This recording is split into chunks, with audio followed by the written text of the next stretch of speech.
कार सरवा हम झाड़ तक तारे साला तोरी से एगो माल नहीं खेलूटा साला लूट के लिए आइबे तब न चैन से खइबे अगर लूट के ना ले आइबे तो साला तोनी दोनों जने गाड़ मरेबे ता चली हम देना अपन रुपया धन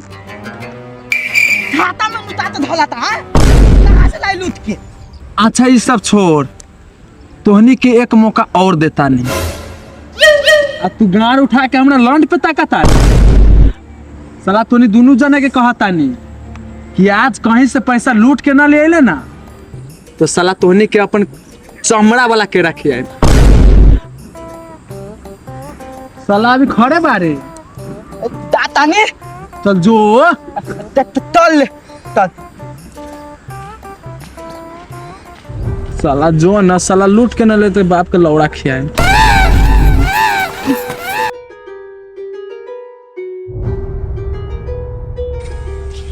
ए पार्टनर साला नाम धके बोलाओ नाम धके ए पोता का बात लोटा अब देखने एगो शिकार मिल गइल और पहले चलो के शुरुआत करी चलो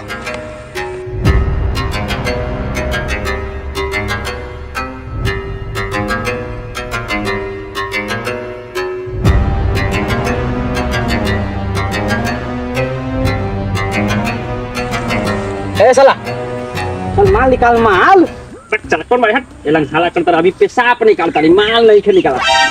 माल निकाले खातिर तो तारा के ऊख में जाए के पड़ी ये देख माल निकाल देम के तार सार गाड़ उधर हो जाई रे मतलब कि रुपया निकाल रुपया बोला नहीं कोई रुपया नहीं के गाड़ देवेला तैयार हो जा ए लोटा का पता सरबा तो भाग गई हां भाग गई तोरा याद हो ना कहती पातर छेद सरकार का कहले पा का कि आज केहनो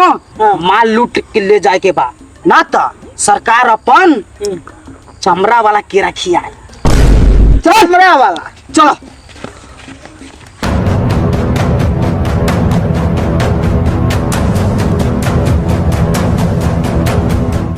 क्या सोच रहे बानी मोटर बिल्ली सरकार कुछ ना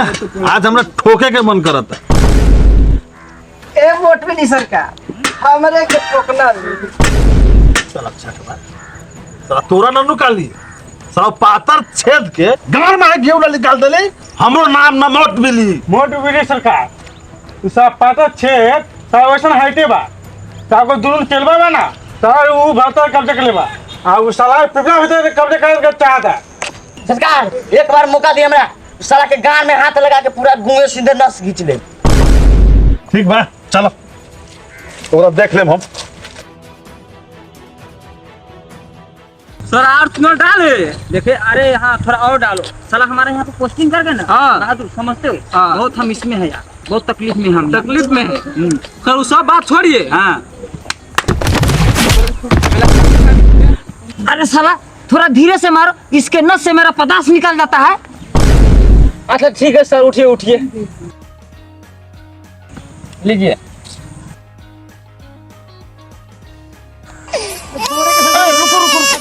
सबका फोन सबका फोन हाँ सर बोलिए सर का रे साला तुमको हम भेजो वहाँ पर पातर छेद और मोट बिल्ली को पकड़ने के लिए अब तुम वहाँ जाके रंडियों के साथ मजा ले रहे हो। नहीं सर सुनिए सर आप मुझे सिर्फ 2 घंटे का मोहलत दीजिए मोट बिल्ली और पातर छेद को पकड़ के अभी हम गिरफ्तार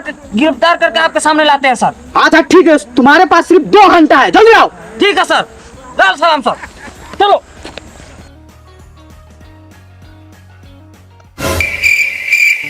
पता हाँ पता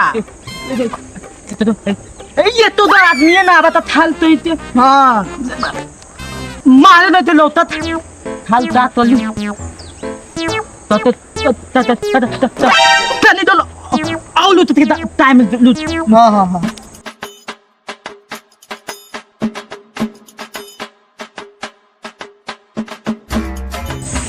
यार सर तोतला 6 घंटा तो तराई ले 6 घंटा सही हो जाले साला माल मिलल कि ना सरकार अभी तक तो एको को माल नहीं मिलल एगो आदमियों न लौकता साला सुनसान जगह पर ये साला हवे ना मालवा। चल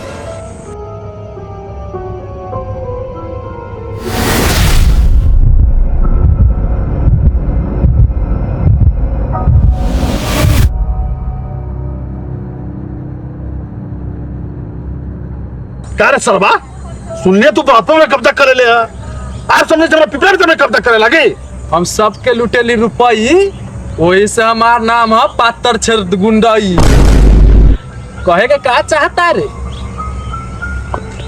सरकार अभी आदेश कर इस साला मोट बिल्ली के गार में अजय टेंगारी धंस दे। घासे के ना बारे, साला के गुंह निकाले के बा। का रे साला तोहर नाम है पातर छेद गुंडई, हमरो नाम है मोट बिल्ली गुंडई। का रे साला वहां तो लामा लामा फेंकत रहले यहाँ गार छुटो गेलो की। हवलदार वो देखो पातर छेद और मोट बिल्ली आमने सामने है। सर ये साला आराम से बोलो, तुम्हारी आवाज से मेरा गार का चादर फट जाएगा। ए लोटा लिया रे, ना रे ये असली बंदूक बा, पूरा गोली भरल बा। तोरा नकली बंदूक से हमारा असली बंदूक भाई। मार के देखी।